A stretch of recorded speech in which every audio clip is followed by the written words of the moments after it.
Okay, good afternoon to everyone. My name is Nghana Lewis, and I want to begin by thanking everyone who's present here this afternoon. Say a special thank you to Chief Justice Bernette Joshua Johnson, Judge Rachel Johnson, who are present here today, Judge Jenkins, I see is walking in, and to the judges who are in Zoom. I saw Judge Irvin Knott, Judge White, Judge Johnson. Thank you to my colleagues who are present. Thank you to Dr. Stein and KP for giving me the space and the opportunity to speak with everyone. Thank you to past Parish President Natalie Rowbottom, who represented St. John the Baptist Parish, where I'm from, where I live. Thank you, everyone who is present here today. There are two larger events that this presentation contributes to.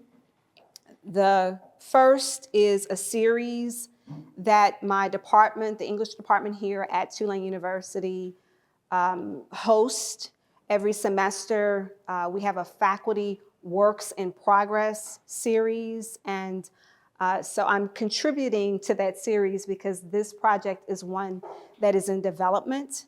The other event is an initiative that the library, Tulane Library, launched, whereby they invited faculty here at the university who are working with archival material to make presentations like this one. And it just so happens that the opportunity to present as part of the English department's Works in Progress series and the opportunity to contribute to the library's initiative, which was really aimed in the month of February at highlighting archival material that focuses in on African Americans' lived experiences. Those two events coincided with one another. We're here today in March because of, I think it was weather, or maybe, was it weather? The weather in February, which has been so volatile. So we're here today in March, and again, I want to thank everyone who is present. So the chapter from which I'm presenting today is part of a larger study, the title of which is A Plan and a Purpose: How Black Women Redefined Louisiana's Political, Legal, and Cultural Landscapes After Brown. The chapter draws upon archival material on Justice Johnson that can be found at the Amistad Research Center, which is located here on Tulane's campus. So what I'd like for us to cover today, hopefully within the time and space that we have, is from the section of the project that I'm presenting from is the section that develops what I refer to as a theorizing of Justice Johnson's leadership and philosophy of progress. And then I want us to take a look at some of the primary source materials that I draw inspiration from, and that I'm actually currently examining closely to continue the writing part of this project and to expand upon the chapter. And in that respect, I'm going to bring into focus today Justice Johnson's work as chairperson for the Judicial Council Division of the National Bar Association. She served as chairperson in 1997 to 1998. And so this will bring into focus the controversy that surrounded the 73rd Annual National Bar Association Convention. And then I want to draw out the implications of my thoughts and ideas around that controversy for current debates over the concept of Black racial progress, and then open the floor for questions. And then hopefully if there are questions that I can't answer, we have Justice Johnson here. I don't want to put her on the spot, don't feel obligated, but, and she may actually just say that what I've presented needs to be scrapped. I need to start all over, and that'll be fine too. Hopefully, if she doesn't say that, then perhaps this will be an opportunity for us to hear words of wisdom from you. So I want to situate the larger research project that I'm working on in relationship to the big picture of what I've been thinking about and what has been motivating me for some time. And to do that, we can start with this image here, and it's the state of Louisiana.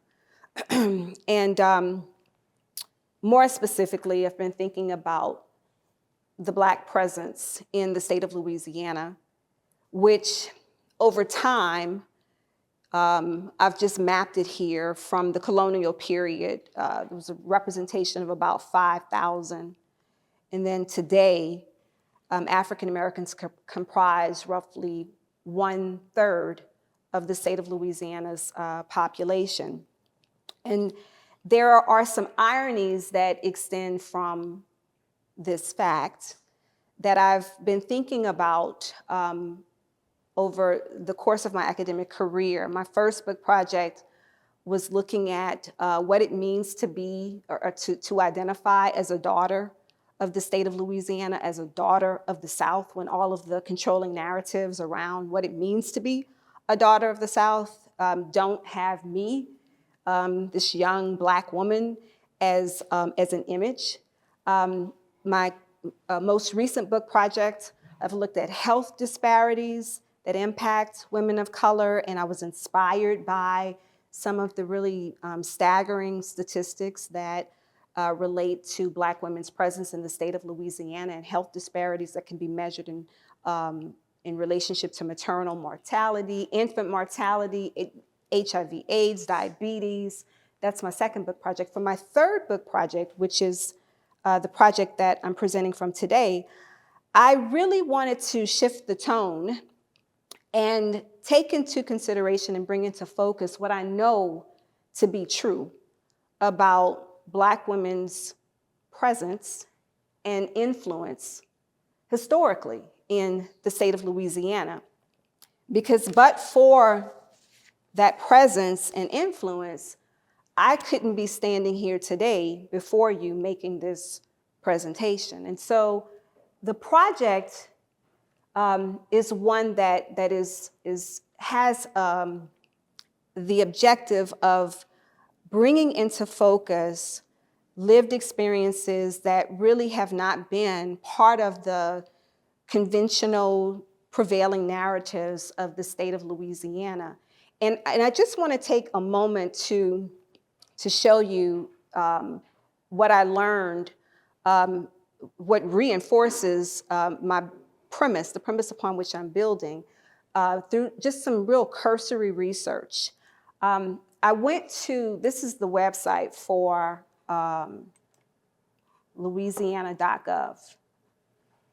And this is like the face of Louisiana for people who are traveling here to the state of Louisiana, maybe don't know much about, what's happening culturally. You click on Louisiana.gov. If you're looking for information about the government, click on Louisiana.gov. You'll gain insight, but you'll also have an opportunity to click on what constitutes the history of Louisiana from the perspective of the government. And there's some interesting things that we see here.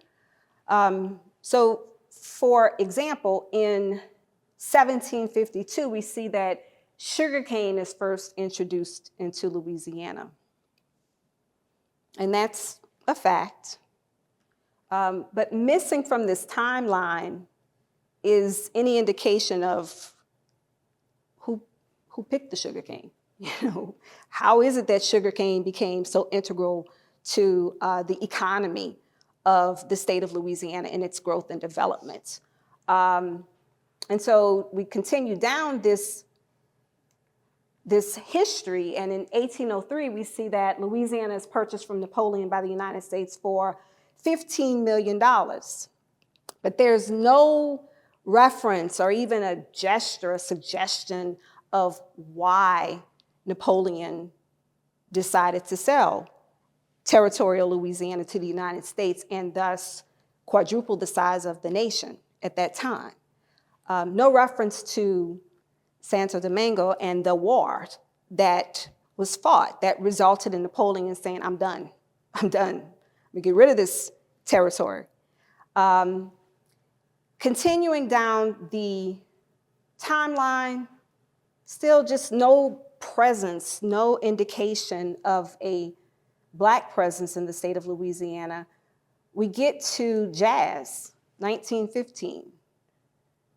The name jazz is given to the music of New Orleans origin. The African influence on jazz, not indicated, not even gestured toward on the timeline. The first indication that we have of a reference to a Black presence in the state of Louisiana doesn't come until 1963 on this timeline, when the timeline indicates or alludes to Tulane University accepting 5 Black students, the first in its history. Just 6 years later, in 1969, Louisiana State University's law school graduated its first 2 Black women, one of whom was Justice Johnson. Nowhere on the timeline. Nowhere on the timeline. And then we have, of course, in 2005, reference to Hurricanes Katrina and Rita and the devastation of the Gulf South region, with no particular indication of how New Orleans in particular was, affected with the mass exodus, forced exodus of such a large portion of its population. So I'm thinking about the way that history is told, right? The way that we develop narratives, and then, by extension, who's left out of those narratives as I have been developing this project. And my objective, therefore, is to change this map, okay? And I envision changing the map by bringing into focus women like Dorothy Mae Taylor, who was instrumental in just changing the culture around how we do Mardi Gras in the state of Louisiana, and specifically in New Orleans, by forcing the integration of Mardi Gras crews. Joan Armstrong, who was the first woman to serve on a court in the state of Louisiana, first African-American person to serve on the Fourth Circuit Court of Appeals, where Judge Johnson and Judge Jenkins currently serve.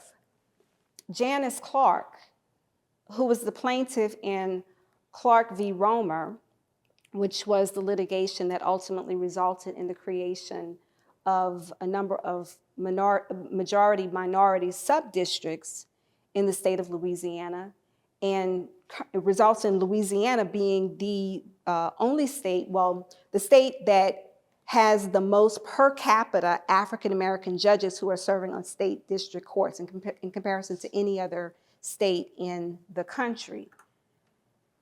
Judge Ernestine Gray, she served for 30 years on Orleans Parish Juvenile Court, and a lot of the reform efforts around juvenile justice were inspired by the work that she did for so long on the juvenile court in Orleans Parish.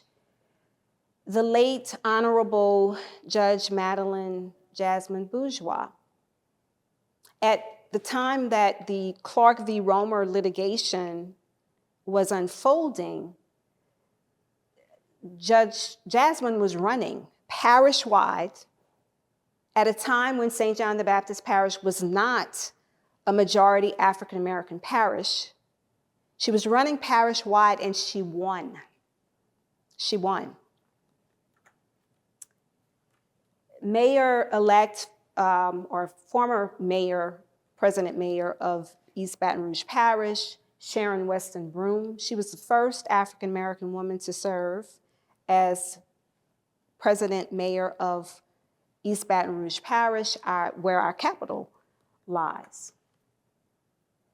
The Honorable Judge Bernette Joshua Brown, first African-American woman to serve in the Eastern District, appointed to serve as a federal judge in the Eastern District of Louisiana. And my dear friend, Natalie Rowbottom, who's here today, first African-American, first woman to serve as president of St. John the Baptist Parish. I want to shift the narrative, expand the narrative, and map onto the state of Louisiana the influence that Black women have had historically, but especially in relationship to the period after Brown v. Board of Education of Topeka, Kansas. And I'm going to read from the chapter on Justice Johnson to underscore why I argue that that's such an important period. So the central claims of the larger project are as follows. Black women are an underexamined source for mapping Black racial progress across all branches of Louisiana government after Brown. Black women have been instrumental in the creation and growth of Black leadership and professionalism in Louisiana after Brown. Black women model the leadership that is needed to sustain Black social and political progress in Louisiana after Brown. And with those central claims, I have as my objectives contributing to historiographies of Black women's leadership, augmenting historiographies of the long movement for civil rights, and intervening into Louisiana history and pointing to new directions where research can and should be developed. So my point of entry into the chapter that brings into focus the illustrious career of Chief Justice Bernette Joshua Johnson is an article that I read a few years ago and that I returned to when I first started writing the chapter. And so I'm just gonna pivot now to give you a little bit of the text from the chapter in development. As commemorations poured in on the eve of the Honorable Chief Justice Bernette Joshua Johnson's retirement from serving on the Louisiana Supreme Court, one headline gave me pause. Bernette Johnson, Louisiana's first Black Chief Justice, leaves office speaking her mind. The headline piqued my interest, not so much because it suggested that over the course of her storied career, Justice Johnson had not always said what she had to say, but because the wording of the headline appeared to traffic in the all too familiar territory of denying, doubting, or diminishing the sustained inflections and influence of Black women's voices in spaces of legal, political, and cultural significance. Take, for example, discourses on Black racial progress in Louisiana after the 1954 landmark U.S. Supreme Court decision in Brown v. Board of Education of Topeka, Kansas. If our only sources of information are prevailing narratives, if our only sources of information are prevailing histories, then the force of Justice Johnson's voice insufficiently registers over, around, and through narratives of the conditions, causes, and events that moved Louisiana toward ending racial segregation in education, creating employment opportunities for Black people in both private and public sectors, and affording Black people equal protection under the law. This fact is evidenced by the large body of scholarship documenting what Professor Emeritus of History and Education, V.P. Franklin, calls the nature of the social, political, cultural, and educational changes in American society in the wake of Brown, and the relative lack of research attesting to the distinct ways that Justice Johnson modeled, initiated, and facilitated such changes in and for the state of Louisiana. Born June 17, 1943, in Donaldsonville, Louisiana, Justice Johnson spent her formative years in New Orleans after her family moved to the city upon her father's return from serving in the United States Navy. As she explained during a 2024 interview, the history of African Americans in terms of migration resulted in families leaving rural parts of Louisiana where opportunities for employment and economic stability were lacking, and going to a city to try to find a better opportunity. If it's not New Orleans, you're going to Chicago, you're going to the West, and you're hoping for a better opportunity. So that's how we wound up in New Orleans. The family's move to New Orleans resulted in Justice Johnson enrolling in the segregated McCarty Elementary School, and in 1960, graduating with honors from the segregated Walter Cohen High School, where she served as class valedictorian.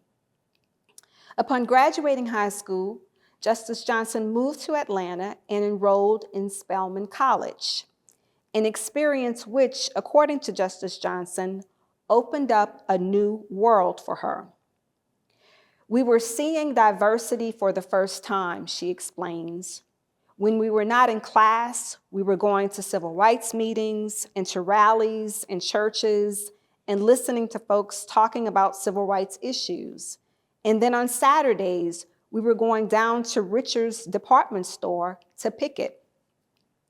Time spent in the classroom at Spelman and organizing with local communities in Atlanta provided the training ground for Justice Johnson's later work with the National Association for the Advancement of Colored People's Legal Defense and Education Fund, a period during which she traveled widely to raise awareness about the implications of Brown for communities of color in Alabama, Mississippi, Georgia, North Carolina, South Carolina, Tennessee, and Louisiana.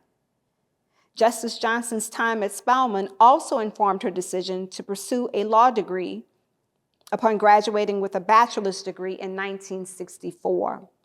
5 years later, she broke barriers closer to home by becoming one of 2 Black women to graduate with a Juris Doctor from Louisiana State University's law school.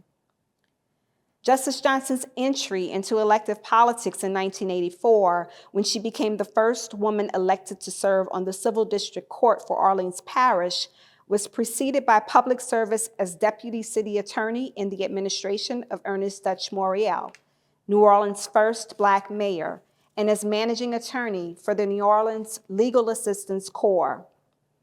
After 10 years of serving as State District Judge, Justice Johnson was elected in 1994 to the Louisiana Supreme Court, becoming the state's second female justice. In 2013, she became the first Black woman to serve as Chief Justice of Louisiana's highest court. During her tenure on the Louisiana Supreme Court, Justice Johnson served as an inaugural member of the Pro Se Litigant Task Force, created in 2009 to provide recommendations to the Supreme Court on issues affecting unrepresented parties. She was a guiding force for the launch of the Louisiana State Bar Association's Distinguished Access to Justice Pro Bono Fellows Program in 2018, and as Judge Tiffany Gauthier Chase notes in a 2013 profile. Throughout Justice Johnson's tenure on the bench, she remained actively involved in a host of national and local bar committees and associations, mentored hundreds of attorneys, and provided judicial clerkships and other opportunities for professional development and networking to hundreds of new lawyers. Despite the dynamism of the trail she blazed, both on and off the bench, Justice Johnson's contributions to advancing the cause of justice in Louisiana and to the legal profession as a whole remains largely muted in mainstream academic discourses.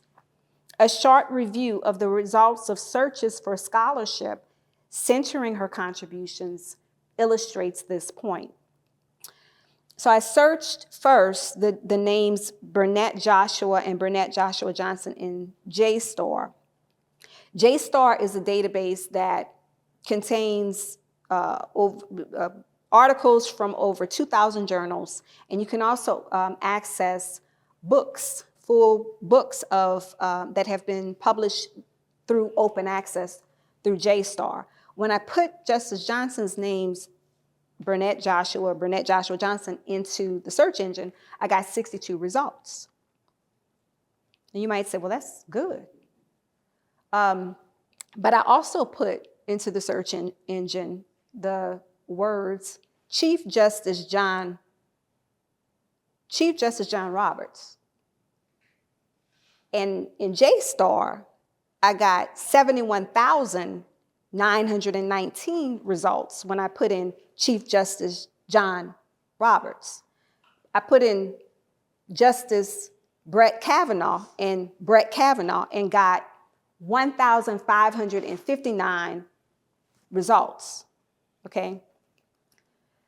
So you may say, well, I gotta compare apples to apples. Chief Justice John Roberts is the Chief Justice of the US Supreme Court. Brett Kavanaugh's on the US Supreme Court.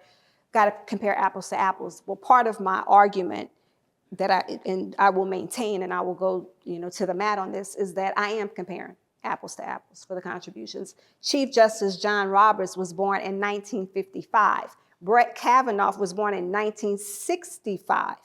They are as much the beneficiaries of the work that Justice Johnson did in the context of the long civil rights movement as I am, okay?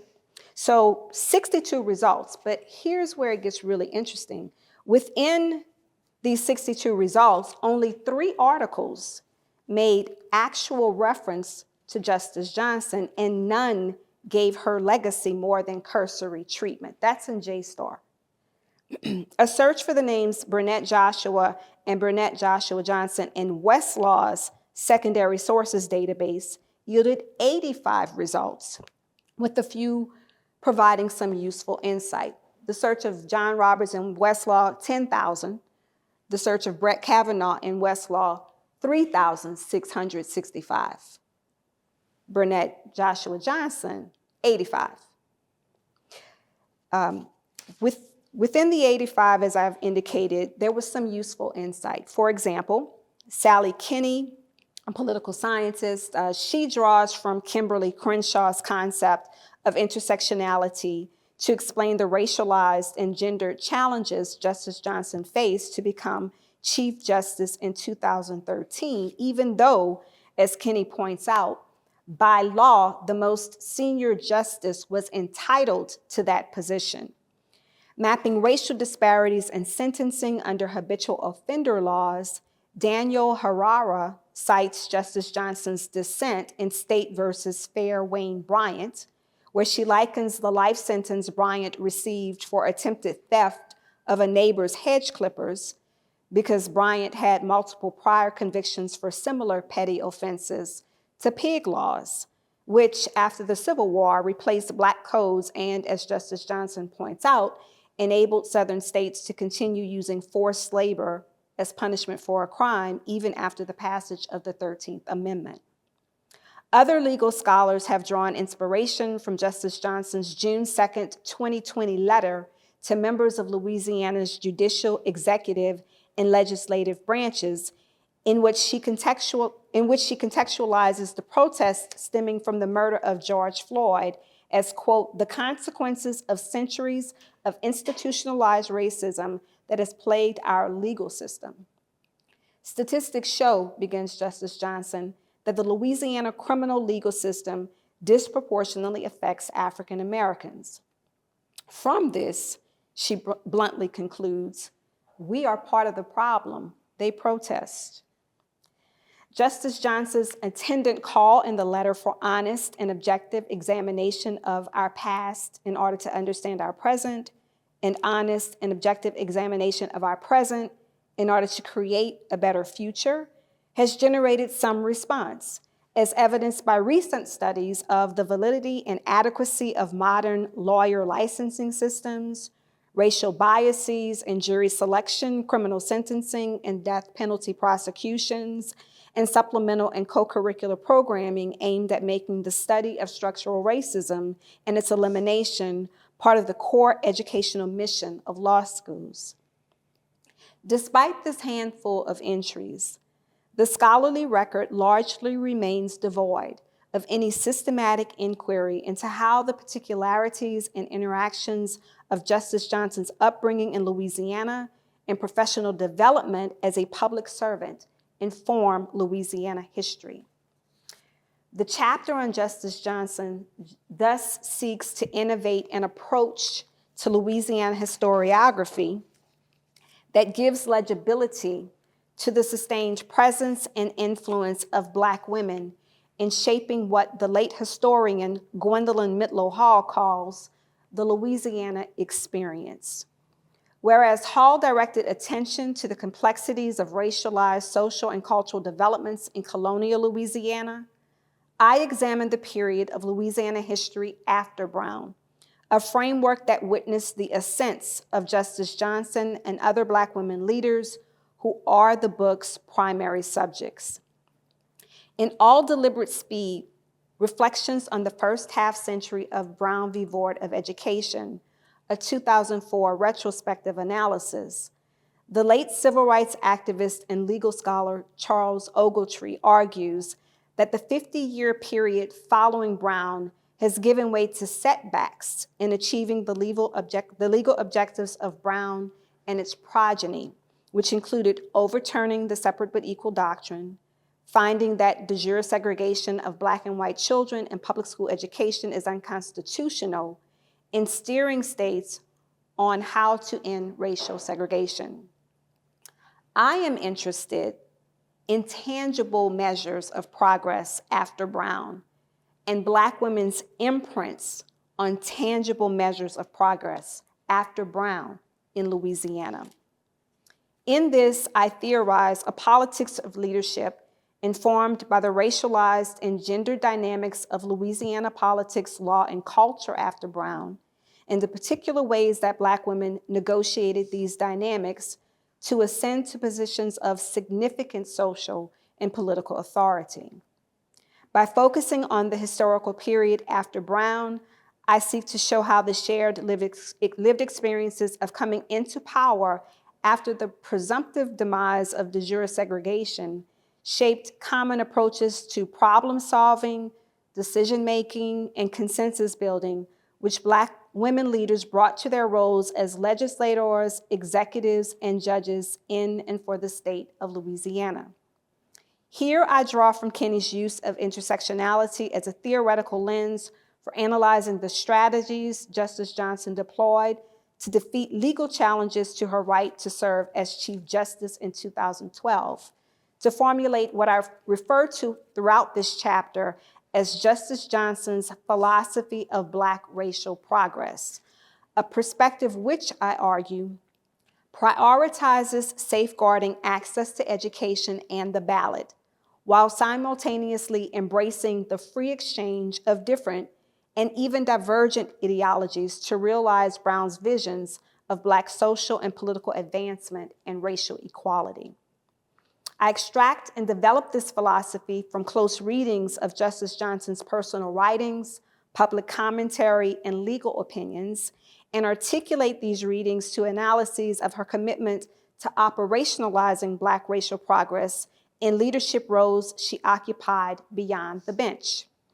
Here I focus especially on Justice Johnson's tenure as chairperson of the Judicial Council of the National Bar Association from 1997 to 1998, and the insight that archival material offers into her negotiation of the racial gendered political backlash she experienced after inviting Justice Clarence Thomas to serve as the keynote speaker for the annual NBA convention during the same year that she chaired the Judicial Council.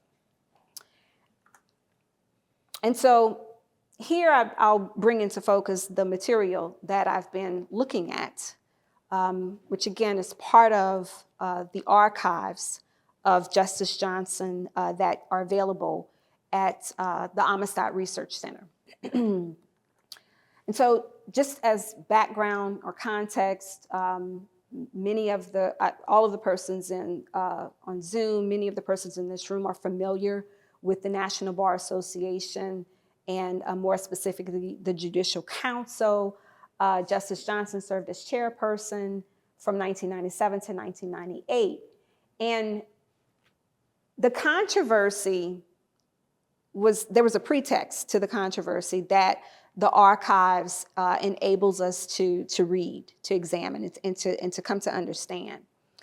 The material includes some articles that show that prior to Justice Johnson's service, the NBA was actually talking about affirmative action and wanting to bring affirmative action into focus because of how case law was developing in relationship to this particular issue. And so I'm looking at and examine some of the newspaper articles that feature the perspectives. Can you see? Can you see it? Yeah, it's just confirming it's up there. Okay, all right. It came from the archives. And so there was a speech that the Honorable Judge Damon Keith made, and in which, this was at the 1996 NBA convention, in which he says we have to leave the comfort zone. We have to let our views be known now in terms of like safeguarding affirmative action. That's in 1996. In October of 1997, there's a letter from Sylvia James to Carol Hobson, both of whom held leadership positions within the committee. And in that letter, Sylvia James writes, "Please be advised that the topic for the third NBA Judicial Council Seminar Symposium will be affirmative action after Hopwood versus University of Texas, proactive and reactive strategies." Justice Johnson is CC'd on this. Following the announcement of the topic, what I'm able to discern from the record, from the archives, is that Justice Johnson began extending invitations to influential persons whose voices were resonating at the time around affirmative action for those persons to serve as the keynote speaker. And one of those persons was Rodney Ellis, who's an influential politician in Houston, Texas. And she writes in that letter, October 24th, 1997 letter, to Mr. Ellis, "It would be invaluable to have input from you on how Hopwood has affected your enrollment at the University of Texas and how the legislature and community have responded." Now, I don't know whether Mr. Ellis responded to the letter. The record is not clear on that, but there's evidence of the outreach. There's evidence of the outreach in the January 9th, 1998 letter that Justice Johnson sent to the late Dr. Lerone Bernette Jr., who is famous for, probably most famous for having served as an editor of Ebony magazine, but he was an academic. And she writes in that letter, "This is a follow-up from my letter of November 12th, 1997, extending an invitation for you to be our speaker for the 73rd Annual National Bar Convention. I thought that you might discuss the Reconstruction era with us and relate it to present-day efforts to turn the clock back and eliminate the progress we have made in the area of voting rights." Justice Johnson is actively, diligently seeking to engage the voices of people who are influential at the time and who have a perspective to offer on affirmative action. Between January in January 1998. In April of 1998, an invitation goes out to Associate Justice Clarence Thomas, who at the time, by 1998, he's been on the Supreme Court now for, 7 to 8 years. Okay, I think he was appointed in 1991. So he's been there for a while, and so an invitation goes out to Associate Justice Thomas. He accepts the invitation. And the archives evidence a number, like a quick, rapid succession of events that follows the invitation going out, his acceptance of the invitation, and an effort to try to undo the invitation that was sent out. And from the historical record, from the archives, what I've able to make out is that there was not a consensus either way on whether to rescind or not rescind the invitation. What is clear, well, amongst Justice Johnson's colleagues, what is clear from the historical record is that Justice Johnson was determined that this invitation was not going to be rescinded, okay? So members who served with her on the committee, some of those members started trying to hold meetings in violation of Robert's rules, in violation of her leadership, her role as the chair. Those individuals essentially were like staging a mutiny of sorts. And that goes over, like as I said, the record is showing that it's pretty rapid. There's an exchange of letters that flows over the course of the month of April 1998 into May 1998. And on May 21st, 1998, Justice Johnson issues a letter, okay? And in this letter, it puts a stop to the attempted mutiny. And in this letter, she writes that she wants, it's not going to be, she makes it very clear that the invitation is not going to be rescinded. And then she writes, I did want to share with you my thoughts as to why the invitation should be extended to Justice, I may be missing some words here. I did want to share with you my thoughts as to why the invitation should be extended to a justice who repudiated affirmative action. It is difficult to dialogue with someone who has skewed and hostile views on issues we consider fundamental. Progress, she writes, must sometimes be achieved by engaging the most abhorrent of foes. If Justice Thomas is willing to come, knowing that the National Bar Association opposed his appointment to the Supreme Court and that many will protest his appearance, then we should encourage his participation so that we can begin a dialogue. And so as I'm continuing to develop Justice Johnson's chapter, I am very intrigued by this idea of openness to a dialogue, the necessity, the need to be open to a dialogue, knowing that the invitation to dialogue is with someone or someones with whom you disagree. You don't share, presumptively don't share the same values. And I say presumptively because my work now is, the archives are directed me to Justice Thomas's speech that he delivered during the convention. And I've excerpted a couple of parts that are of interest to me. He says, any effort, policy, or program that has as a prerequisite the acceptance of the notion that Blacks are inferior is a non-starter for me. And then, as has become the custom, a wearisome one, I admit this invitation has not been without controversy. So he's aware of the controversy.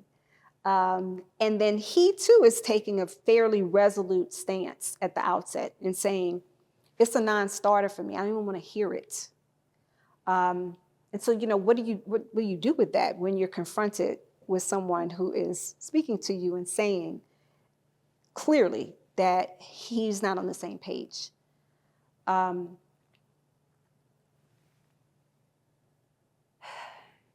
what do you do with that in light of where we are today?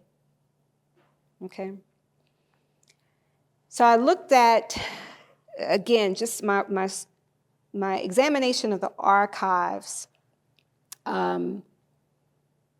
is guided right now by 3 central questions that I want to relate at this time. How does Justice Johnson's resistance to the movement to rescind the invitation that she extended to Justice Thomas, what he, in his keynote address, referred to as her stick-to-itivity, that's his words. He said she has this stick-to-itivity. But that was she's not going to rescind it. Okay, she's resolute about that. How does her resistance to the movement to rescind it implicate and complicate conventional notions of Black racial progress? What does Justice Johnson's openness to critical engagement with Justice Thomas's hostility toward affirmative action tell us about her prescience relative to the kind of intellectual and political strategizing that the present moment calls for to respond to the misapplication and weaponization of the 2023 landmark U.S. Supreme Court decision in Students for Fair Admissions versus Harvard, to attack Black racial progress? And where do we go from here? So I've excerpted some parts of Thomas's concurring opinion from Students for Fair Admissions versus Harvard that I am juxtaposing with comments, observations, interpretations from Justice Johnson's opinions, her opinions, most of which are dissents, okay, and that predate fair admissions. From fair admissions, Thomas's concurring opinion, I'm intrigued by the observations that the Constitution continues to embody a simple truth: 2 discriminatory wrongs cannot make a right. The government can plainly remedy a race-based injury that it has inflicted, though such remedies must be meant to further a colorblind government, not perpetuate racial consciousness. All racial stereotypes harm and demean individuals. These are the excerpts from fair admissions that I've pulled out and that I'm examining in juxtaposition with some of the excerpts that are important to me from Justice Johnson's opinions, again, many of which are dissents. And in this case, this is State versus Gibson. State versus Gibson is an important dissent because Justice Johnson took the position that Ramos versus Louisiana, and I'm referring to cases, I can just give you a nutshell of what the significance of Ramos versus Louisiana. If you all recall, a few years ago, the state of Louisiana was presented with a constitutional amendment to change the jury requirement for a guilty verdict from 10 of 12 to 12. You have to have 12. Well, the state of Louisiana passed that amendment, and shortly thereafter, the Supreme Court decided Ramos versus Louisiana, which basically stands for the proposition that the Constitution, the 6th Amendment to the Constitution, says that the jury has to be unanimous. So what do you do with people who are in jail and were convicted with 10 out of 12? In State versus Gibson, Justice Johnson gives us some useful insight. She says first that she believes that there needs to be the formulation of a new test for determining whether a decision can be applied retroactively. The majority in Gibson ruled that retroactivity doesn't apply. And Justice Johnson dissented or departed from her colleague's perspective on that. But then she also, in the second paragraph that I excerpt, she says, to be sure, addressing a history of legally sanctioned racism in our criminal justice system will come with a significant fiscal and administrative cost, but it is a cost we must bear if we mean to show that we guarantee all Louisianians equal justice. So juxtaposing her language with that of Justice Thomas's language yields some interesting synergies. Now, I'm not quite there yet, or full. I'm saying interesting, but I'm not there yet. I'm just looking at the language in juxtaposition with each other, and it's not limited to those cases. So again, these are my framing questions for my analysis of the archives, and I'll close with these words, which are also excerpt from the chapter. The force of Justice Johnson's legacy echoes beyond the halls of the building that sits at 400 Royal Street in New Orleans, French Quarters. It echoes beyond the archives of the Amistad Research Center. It lives and is legible in Chisholm et al. Versus Edwards et al., the case that 4 Black plaintiffs originally brought in the Eastern District of Louisiana in 1986, in accordance with Section 2 of the Voting Rights Act of 1965, to challenge the manner in which the state of Louisiana elects Supreme Court justices. Reopened in 2012, this same case was the vehicle Justice Johnson successfully used to prevail over challenges to her right to ascend to the position of Chief Justice of the Louisiana Supreme Court. On October 21st, 2024, a majority of a full panel of the United States Court of Appeals for the Fifth Circuit ruled in favor of terminating the Chisholm consent decree and absolving the state of Louisiana of any continuing obligation to comply with the provision of the decree that required the state to maintain at least one Supreme Court district that encompasses the city of New Orleans during any reapportionment process. Since this ruling, 2 Black justices, the Honorable Piper Griffin and the Honorable John Michael Guidry, have been elected to serve on the state's highest court. If the space and time between 1986 and 2024 offer any indication of Black racial progress in the state of Louisiana after Brown, then measuring that progress necessitates deep reflection on the legacy of Chief Justice Bernette Joshua Johnson. This study marks but one point of entry into that reflection to build knowledge and understanding of the depth and richness of Justice Johnson's sustained contributions to Louisiana life, history, and culture. Thank you.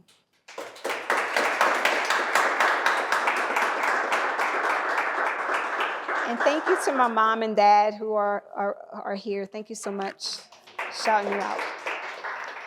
So are there any questions that I can answer? Or again, we have Justice Johnson. Justice Johnson, you want me to scrap it? Should I scrap it? No. Are there any questions? Yes. Can you go back to the questions, the slide before that? The slide before this one? Yeah, where it had questions.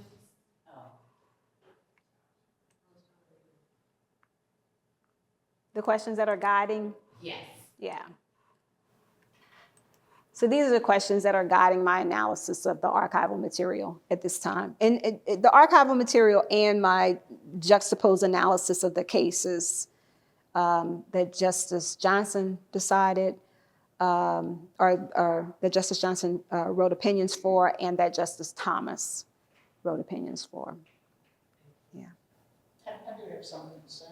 Yes, That ma'am. was excellent, Judge. Thank you. And How many people are students in the class? Okay, well, you know, you're captive, but the rest of us, I think, are here by choice. But I, I'm flattered and appreciative of Judge Lewis and the work that she's doing here at Tulane University and her interest in me. Because without scholars actually studying what we do, future generations will just not know the history of black judges in Louisiana or what I did on the Louisiana Supreme Court. We just went through a major celebration of Mardi Gras. How many people in New Orleans even heard the name Dorothy Taylor? Dorothy Taylor? Anybody ever heard of her name? No, you never heard of Dorothy Taylor. Dorothy Taylor transformed Mardi Gras in New Orleans. And this is just an indication when I say how we make two steps forward and 3 steps back. We can change history. We can erase history. We can go through a period where we can move backwards in time. We can have a transformative figure like a Dorothy Taylor on the scene as a member of the city council in New Orleans who transforms Mardi Gras, but nobody has ever heard of her now. So I appreciate the efforts that Judge Lewis is doing here at Tulane to inform students about the work that I did on the Louisiana Supreme Court. Let me mention Judge Damon Keith. Damon Keith was a black judge on the Court of Appeal for the Sixth Circuit. I think it's the Sixth Circuit. Is that out of Cincinnati, I believe, Judge? In that area. And he was adamant that we are not going to rescind this invitation. Everybody thinks it's my backbone. Judge Keith, Damon Keith, was calling me daily. He was my friend. He was my backbone. He was my support. There were so few black federal judges, and of course you know the names of some of them who've gone through the system, but there were so few black federal judges, and they were supportive of Justice Clarence Thomas coming to speak to the National Bar Association, and they all, for the most part, attended that meeting in Memphis. That meeting, we were filled the downtown hotel, and I think we might have had 400 people in an overflow room. And the protesters who tried to shut it down had a plan, and they told folk, well, when Justice Thomas comes in, we will walk out. And so we were still selling tickets. We said, look, buy your ticket, and when the protesters walk out, we'll get you into the room. And nobody left. It was attended by the members of the Tennessee Supreme Court. All of the prominent lawyers of the day were there. Johnny Cochran and all the others were there. And my role as chair of the Judicial Council in just writing the letter extending the invitation became minuscule because they kind of pushed me to the side when the photographs, you know, you may not even find me in any photographs from Memphis, because by the time the star is there, the U.S. Marshals have walked him in, and they've shut down the room. Everybody wants to be a part of the panoply for photographs, and so my role wasn't even important anymore. Thank you, Judge, for what you've done to just highlight my small part in that. Thank you. Thank you.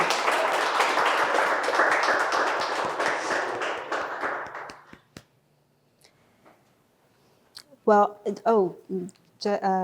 Professor Adderley, you have a question?